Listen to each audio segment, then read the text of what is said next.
Selamat datang pada mata kuliah Etika Keprofesian. Topik yang akan disampaikan kali ini adalah mengenai metode pemecahan masalah bagian yang kedua. Yang akan dibahas adalah mengenai implementasi metode 7 Steps for Ethical Decision Making untuk memecahkan masalah. Secara terpisah, saya sudah mengirimkan uraian kasus yang akan dibahas sekarang mengenai peningkatan standar keamanan kandungan benzen di udara yang dikeluarkan oleh OSHA atau Occupational Safety and Health Administration, yaitu dari standar lama 10 ppm menjadi standar baru 1 ppm.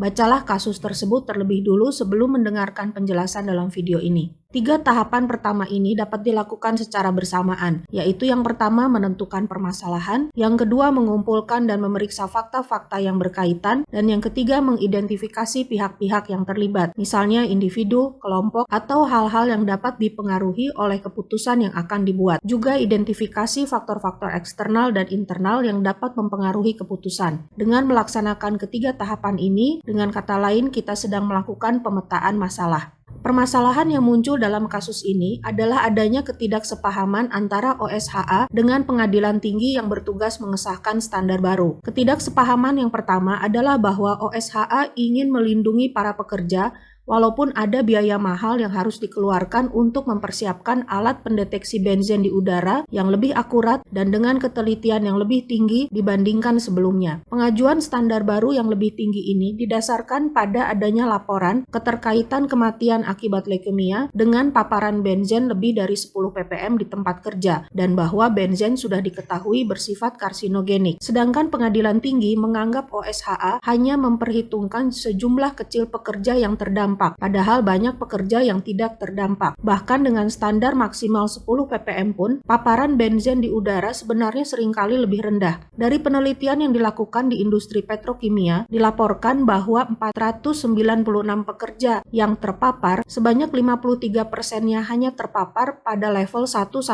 ppm, dan hanya 7% yang terpapar pada level 5-10 ppm. Pengadilan menganggap perlu diciptakan teknologi baru untuk menurunkan tingkat risiko, sehingga standar keamanan bisa ditingkatkan, bukan menggunakan teknologi yang sama tetapi menaikkan standar keamanan. Ketidaksepahaman yang kedua adalah pengadilan menyatakan bahwa lingkungan kerja yang aman tidak berarti bebas risiko, dan OSHA wajib membuktikan bahwa penurunan level paparan menjadi 1 ppm benar-benar akan memberi keuntungan pada kesehatan. Sedangkan OSHA menganggap saat menghadapi ketidakpastian ilmiah dan ketika terdapat risiko terhadap kehidupan, maka seharusnya yang diberlakukan adalah standar yang lebih tinggi, sehingga kewajiban untuk memberikan bukti seharusnya dilakukan oleh industri yang memaparkan pekerjanya terhadap bahan kimia berbahaya.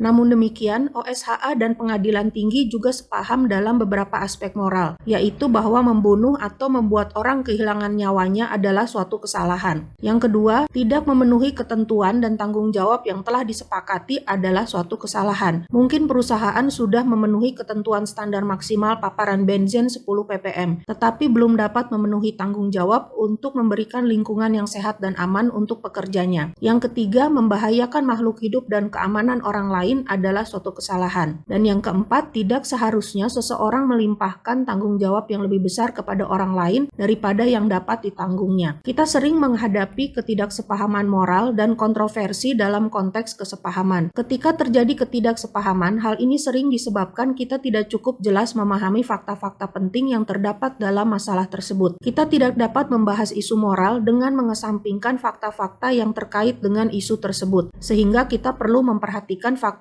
apa yang ada. Dalam mengumpulkan fakta, seringkali fakta sudah tampak sangat jelas, namun orang sampai pada kesimpulan moral yang berbeda karena cara pandang yang berbeda terhadap fakta tersebut, sehingga muncul ketidaksepahaman terhadap fakta yang ada, dan juga dapat terjadi ketidaksepahaman mengenai relevansi suatu fakta atau tentang pentingnya fakta tersebut. Untuk dapat memahami pentingnya fakta dalam suatu kontroversi moral, terdapat 3 hal yang menyangkut isu faktual, yaitu yang pertama, bahwa ketidaksepahaman moral seringkali berubah menjadi ketidaksepahaman terhadap fakta yang relevan. Contohnya, sering terjadi percakapan seperti yang ditampilkan pada slide. Orang pertama tidak sepaham dengan orang kedua berdasarkan aspek moral, yaitu aturan baru OSHA mempersulit perusahaan dan tidak bertanggung jawab terhadap kesulitan yang akan timbul tersebut. Menurut orang kedua, secara moral, kehidupan manusia menghadapi bahaya karena benzen yang sudah diketahui berbahaya, sehingga dia setuju dengan usulan OSHA meningkatkan standar keamanan paparan benzen maksimal 1 ppm. Dan dia juga mempertanyakan secara moral, apakah kita mau bila keluarga kita yang terpapar benzen lebih dari 1 ppm. Namun kemudian orang pertama menjawab dengan ketidaksepahaman yang sudah berubah dari ketidaksepahaman moral menjadi ketidaksepahaman fakta, bahwa walaupun ada bukti bahwa benzen berbahaya, tetapi selama tidak ada bukti bahwa paparan benzen kurang dari 1 ppm dapat memunculkan bahaya, maka dia tidak masalah bila keluarganya terpapar benzen lebih dari 1 ppm. Selain ketidaksepahaman terhadap fakta yang relevan, jawaban orang pertama ini tidak menunjukkan etika moral bahwa bila keluarganya yang terpapar benzen. Hal yang kedua adalah seringkali informasi untuk memahami fakta belum tersedia, sehingga masalah sulit untuk dipecahkan. Hal ini memperparah kondisi ketika ketidaksepahaman moral yang sudah jelas terlihat diturunkan nilainya menjadi ketidaksepahaman teknis, sedangkan fakta teknis belum ada informasi pendukungnya. Hal yang ketiga adalah suatu isu faktual yang sudah terdefinisi, tetapi ketidaksepahaman berubah dan berkembang ke arah yang lain. Mari kita perhatikan lanjutan percakapan dari kedua orang tadi. Orang yang pertama mengatakan memang lebih baik aman daripada menyesal, tetapi tetap perlu bukti positif untuk memastikan batas ukuran keamanan. Memang ada risiko menghadapi sesuatu yang belum diketahui, tetapi tidak berarti harus beraksi seolah-olah kita telah mengetahui sesuatu. Kemudian orang yang kedua menjawab, bila kita berasumsi bahwa benzen aman pada level tertentu hanya karena kita tidak mempunyai bukti bahwa benzen tidak aman, adalah seperti burung unta yang mengubur kepalanya di dalam pasir sampai kemudian ada yang menendangi dari belakang. Maksudnya adalah kita menutup mata dan tidak peduli terhadap risiko yang mungkin terjadi, sehingga suatu saat bila risiko tersebut benar terjadi, kita tidak siap untuk menerimanya.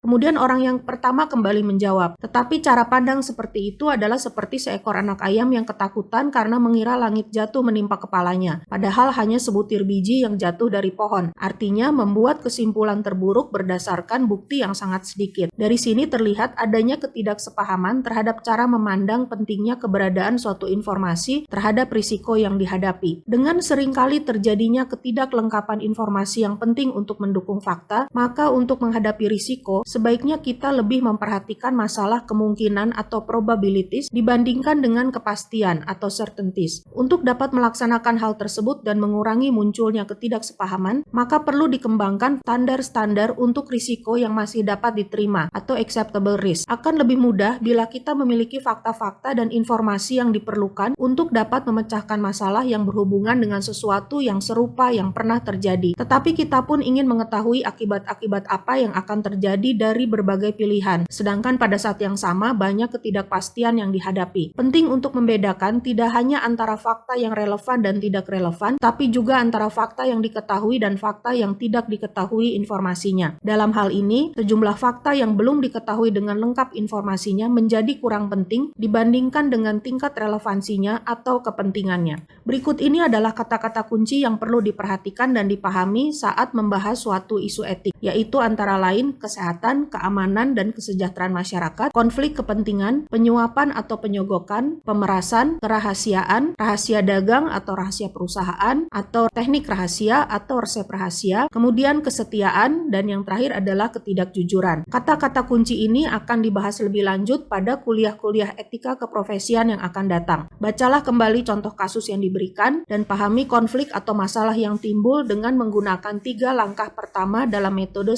Steps for Ethical Decision Making. Demikian kuliah hari ini, terima kasih.